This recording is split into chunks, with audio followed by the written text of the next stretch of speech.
alguna manera lo que quiero explicar es cómo se va a desclasificar, o voy a tratar de explicar qué pasos se están dando desde algunos gobiernos para entregar la información oficial que sobre ovnis vienen recogiendo desde al menos 1947.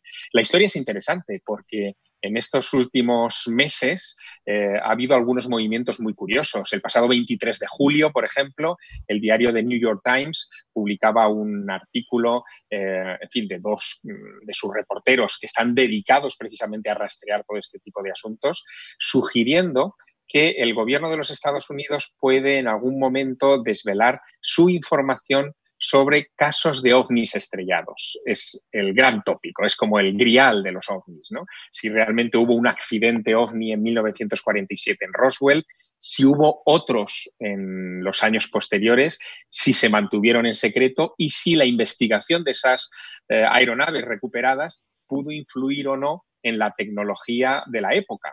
El año 47 es el año en el que se revoluciona la tecnología mundial con la aparición de los primeros transistores electrónicos. La moderna era electrónica realmente nace ahí. Nace en Nuevo México, en el lugar donde se produce ese accidente de Roswell, y parece que eso quizá no sea casual, sino que haya una relación causa-efecto.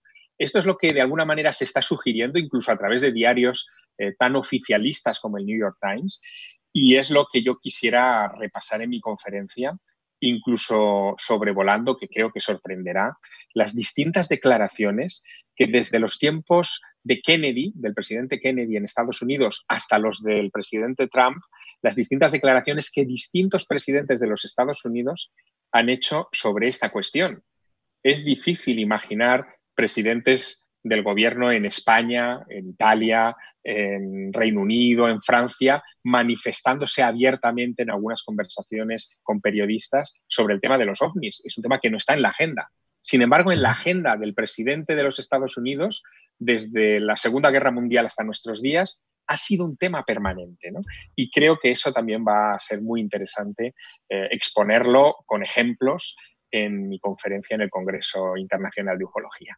Estamos viviendo momentos excepcionales, excepcionalmente interesantes, en el que se están desvelando todo tipo de secretos, para mal o para bien, y uno de ellos es la tecnología y también todo lo que es la presencia extraterrestre en nuestro planeta. También acontecimientos importantes como la decisión del presidente de los Estados Unidos, en decisión reciente, de hacer una sexta fuerza, la fuerza espacial, en la que, bueno, pues se intenta dominar el espacio de alguna manera. Hay movimientos, siempre los ha habido, lo que pasa es que pues han sido ocultos a la gran mayoría de las personas, movimientos más allá de lo que pueden ver nuestros ojos. Es decir, el gran secreto es que estamos continuamente acompañados por distintas civilizaciones de seres de otros planetas, o el gran secreto es que hay tecnología que no se quiere dar a conocer al público y se le está dando de forma dosificada utilizando la tecnología inversa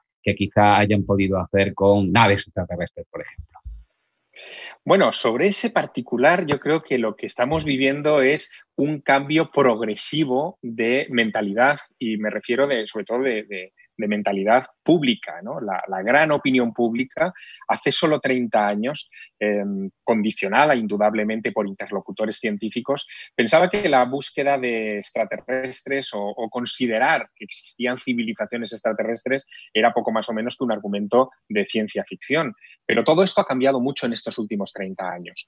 Yo he participado en debates en los años 80, finales de los años 80, en televisión, donde tenía enfrente a astrofísicos que negaban la posibilidad de que alrededor de otras estrellas hubiera planetas tipo Tierra con capacidad de albergar vida.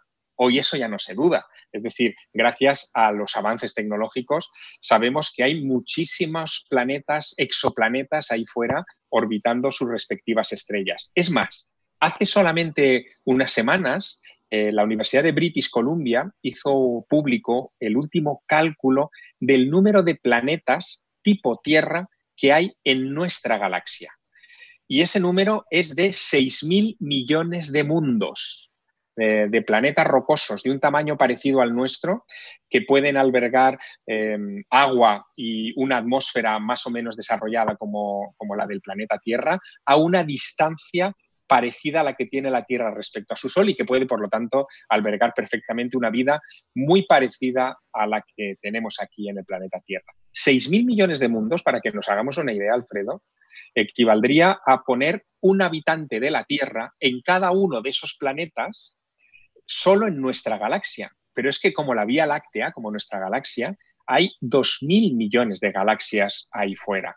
Por lo tanto, desde ese punto de vista, la ciencia ya se está abriendo, la ciencia, digamos, más convencional, más ortodoxa, a la presencia de extraterrestres en el universo. Claro que lo que discuten es la mayor, es decir, la posibilidad de que hayan podido recorrer las enormes distancias cósmicas que nos separan hasta llegar aquí. Eso es lo que discuten. Pero incluso en eso hay científicos muy vanguardistas, ¿no? Mira, yo he estado trabajando en estos últimos meses con las teorías de alguien que fue premio Nobel de Medicina. Él recibió, junto con un compañero de trabajo, el premio Nobel de Medicina fue a finales de los 50, por el descubrimiento de la doble hélice del ADN. Me refiero a Francis Crick. Francis Crick, cuando se tiene que aproximar al misterio del origen del ADN en el planeta Tierra, que es lo que nos une a todos los seres vivos que hay aquí, él se plantea la posibilidad de que ese ADN tan complejo en realidad no se originara hace 4.000 millones de años en el planeta Tierra, sino que las primeras formas de vida que llegaron al planeta Tierra vinieron del espacio exterior. Y él se planteaba dos posibilidades, y lo decía muy en serio en sus textos, ¿no? Una, que esos microorganismos primordiales que generaron la vida llegaron aquí, entre comillas, casualmente, a bordo de cometas, asteroides y meteoritos que bombardearon el planeta digamos, en ese pasado remotísimo, cuando nuestro mundo estaba formándose. O dos, que también es muy interesante, él apostaba porque quizá esos microorganismos fueron producto de una siembra enviada por una civilización extraterrestre, que hubiera decidido enviar a distintos lugares del universo sondas con material biológico para provocar el milagro de la vida en distintos mundos con capacidad para ello. Eso significaría que esta roca cósmica, desde la perspectiva de Francis Crick, lleva millones de años siendo vigilada por otras inteligencias. Y no lo dice un escritor como soy yo, o no lo dice un loco de los ovnis, no lo dice un soñador, lo dice un premio Nobel que tiene el mérito de haber contribuido probablemente al mayor hallazgo de la historia reciente de la medicina, como es el descubrimiento de la doble hélice del ADN y, por lo tanto, el inicio de la investigación médica en genética, que es donde están todos los secretos de la vida, ¿no? Así que yo creo que efectivamente el paradigma está cambiando, que en los próximos años va a cambiar todavía muchísimo más, que vamos a empezar a hablar de señales, de radioseñales de civilizaciones extraterrestres quizá en la próxima década. De hecho, el Instituto SETI y otros ya están, bueno, tanteando, dando noticias, hablando de pulsos de radio que parecen artificiales. Estas noticias las encontramos prácticamente a diario en muchos medios de comunicación como una especie de sondeo a ver cómo la opinión pública reacciona.